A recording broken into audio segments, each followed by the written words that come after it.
All right, what up, team, people of YouTube, etc. In this video, we're gonna be reviewing Pragmata. I recently just beat this game. This has been getting high praises from tons of critics. Tons of people are really loving this game, and I definitely have my thoughts about where I stand with this game, what I like about it, what I don't like about it, etc. But overall, Pragmata, I think just like a little backstory, it's pretty interesting, right? Because one, it's a new IP in 2026. It's a new IP from Capcom. They've been on such a tear lately on remaking the Resident Evil games, coming out with new Resident Evil games that are dope as hell. Things with a lot of their established IPs. They kind of reinvigorated. They brought back a lot of IPs that we thought we wouldn't see again, and then out of nowhere, they kind of, or out of seemingly out of nowhere, they actually released this game, Pragmata. This is a game they had announced a while back, and it has been like delayed, installed, and a lot of us thought they kind of forgot about it and that we would never actually see it. Now here we are, removed from the whole situation. The game is released, and a lot of us have played and beat it. And in this video, again, like I said, I'm just going to be reviewing it, my thoughts, and where I stand with it. Let me know down below what you guys think, where you guys stand with this game. If you checked that out, if you haven't checked that out, all of that down below. Like, subscribe, all that stuff. And without wasting any more time, let's really get into this. Um, Scratch that. Before we get into it, I do want to, full disclosure, per any time I do any review or talk about any game, I always like to say that there's always an opportunity for some type of spoiler. Obviously, I'm not going to tell you about main critical points. I'm not going to touch on the ending and stuff like that. But there might be like some stuff within like the gameplay footage that maybe you don't want to see. So that's again up to you guys. How you guys want to do with it is up to you. But I won't be touching on anything I think that is a super spoilery topic. I'm just mainly going to stick to the essence of what the game is. And yeah, with all that out of the way, let's move on into it. Pragmata. Let's set the stage for what Pragmata is. Pragmata is it's an action game. It's weird because it's an action puzzle game, where the puzzles are tied into the combat. So what I mean by that is you kind of play as two characters at the same time. When you aim down sight and you aim at a target, you get a side menu that pops up that is pretty much like a quick little puzzle where you use the face buttons of the PlayStation, your square, triangle, circle, X to navigate a panel to hit these nodes, and then ultimately you want to like unlock the armor from your enemies. So all the enemies are robots, and your main character's guns don't do anything to any of these robots. Your secondary character is some type of android. She can hack into the mainframe of these, enemies, open up their defenses, and then from there you can go crazy with it. That's at its simplest form. That's the gameplay concept of the combat. With that being said, obviously they get pretty crazy and pretty wacky with the different weapons that your character gets, the different nodes that you can do.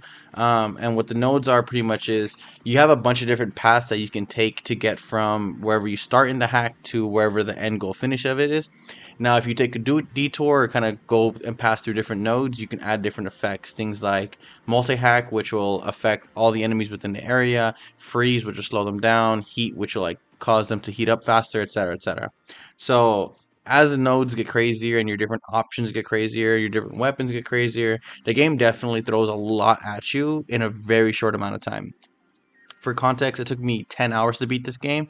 I did some of like navigating around the place, but I didn't obviously do like a full 100% playthrough of it. I also didn't beeline it either. I definitely took like whatever I felt was the appropriate amount of time to play this game and beat this game. I do know some people had beat the game in like 6 hours. Other people it took like 15 hours. So again, as you will with all that information.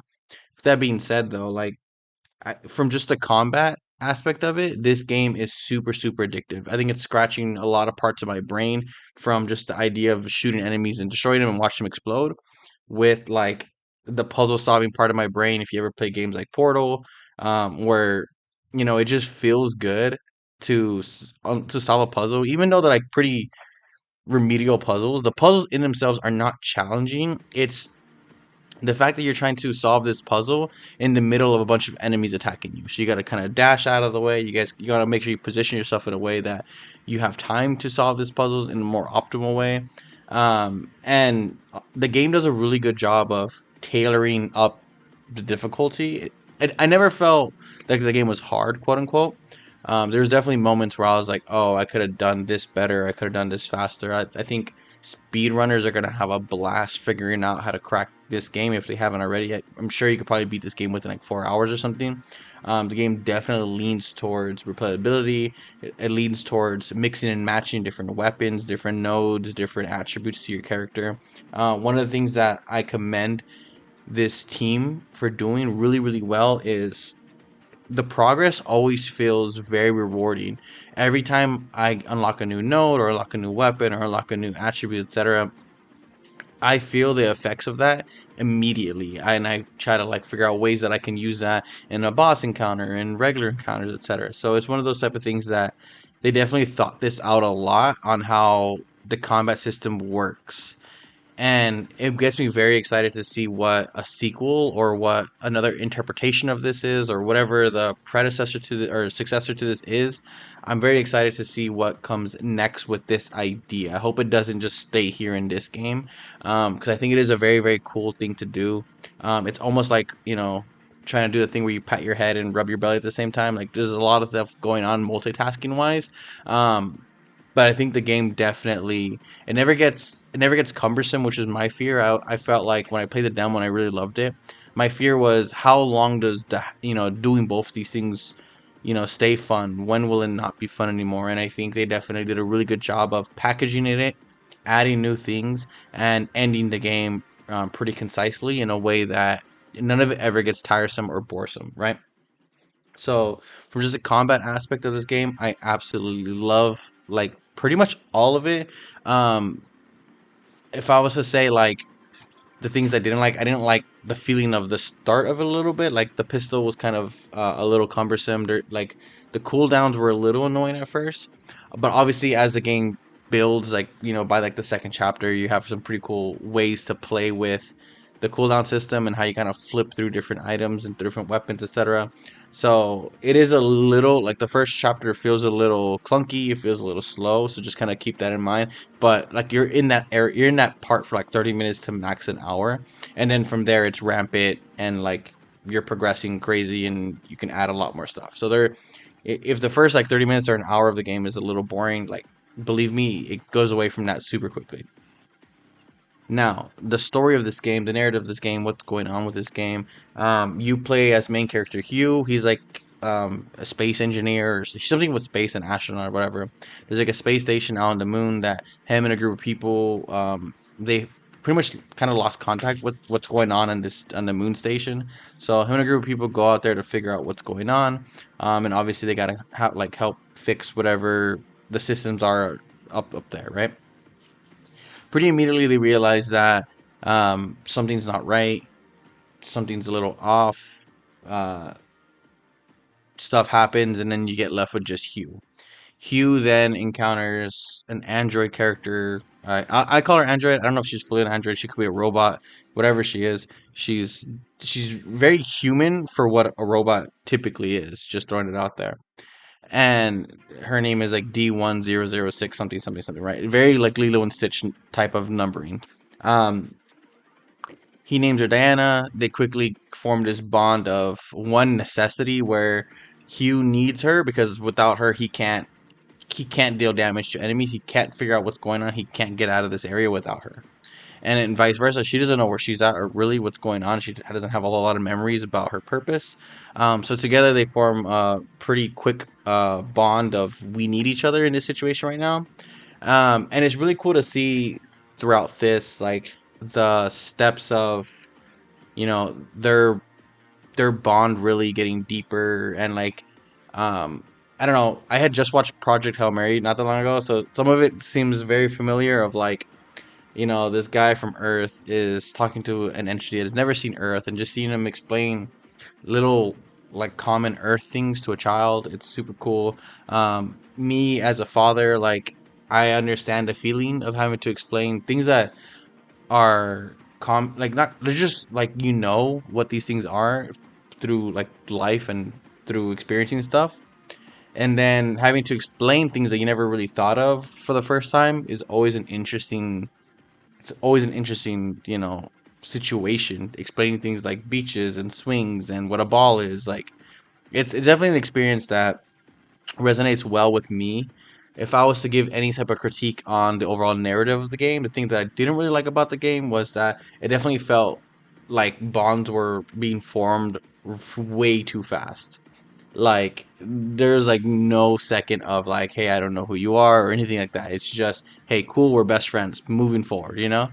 With all that being said, like it is a very short game, so I guess you kind of have to get to the point really, really fast. You don't really have a whole lot of time within their 8 hours, 9 hours, 10 hours of the game to really dive deep into how these characters really get along. It is a pretty straightforward narrative from there. You know, your character in a space station, you got to get back to Earth. In order to get back to Earth, you got to like kind of repair this space station on your way out, right? So again, they don't there's a lot of stuff that's going on in the background that makes this story a lot more unique, things like the lunar filament. So the lunar filament is like this material that you can use to like 3D print pretty much anything.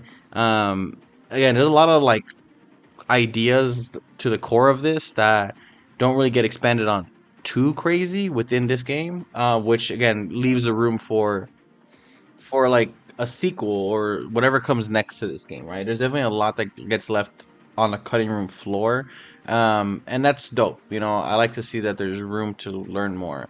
I will say that there is a small turn that I didn't expect that definitely threw me off. You know, not gonna spoil that stuff. So if you're someone that like really really likes narrative, it does have a really good payoff for me. I really enjoyed where we land at the end of this. Um, a couple other things that I want to touch on that I really really appreciate that I don't think I hear a lot of people talking about this game. One, the OST bangers, like bangers, like they're all super good songs. I really really love a lot of the music that really sets the tone for a lot of these different environments. That's something that I feel like in modern gaming has been, I don't want to say lacking because there's obviously amazing OSTs out there in the modern era. With that being said, from like the triple A level, like I feel like oftentimes it's something that gets kind of sidelined or put in the background in a way that they don't want it to interfere with what's going on in the game. But I feel like the OST here, like they definitely become very additive to the core experience of the game. So I really, really appreciate that. The last big thing is the environments, like so this takes place in a space station on the moon, which is something that like we've seen tons of different, adaptations of what that could be from games and movies, etc., right?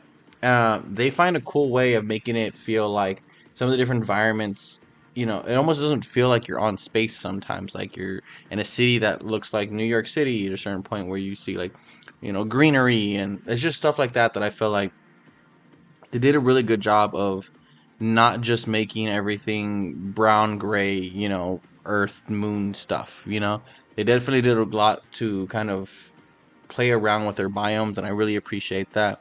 I'm sure that wasn't an easy thing to do, when you think space, normally you kind of just take place on space. So again, mad props to this team, mad props to this game. I think they do a lot really well.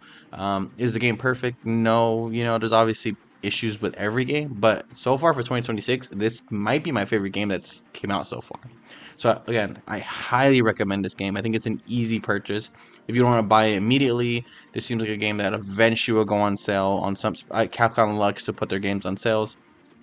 Eventually, you'll probably be able to pick it up for 30 or $40. But even like at the core price, I think it's like 50 or $60 right now, just as a launch. And I don't think that's a bad price. I think that's honestly a pretty good. That's a steal, in my opinion, for this game. And I don't know. There's not a whole lot that I think I can't imagine anyone really not liking this game. Yes, is a dad simulator, very dad simulator. Am I pro dad simulators at this point? Yeah, it is what it is. I think those are my full thoughts on this game. I don't really have much more I can add. I've kind of gone a little longer than I usually want to, but it is what it is. I'm gonna leave the video with that. Again, let me know down below your guys' full thoughts, where you guys stand with it, and I'll see you guys on the next one.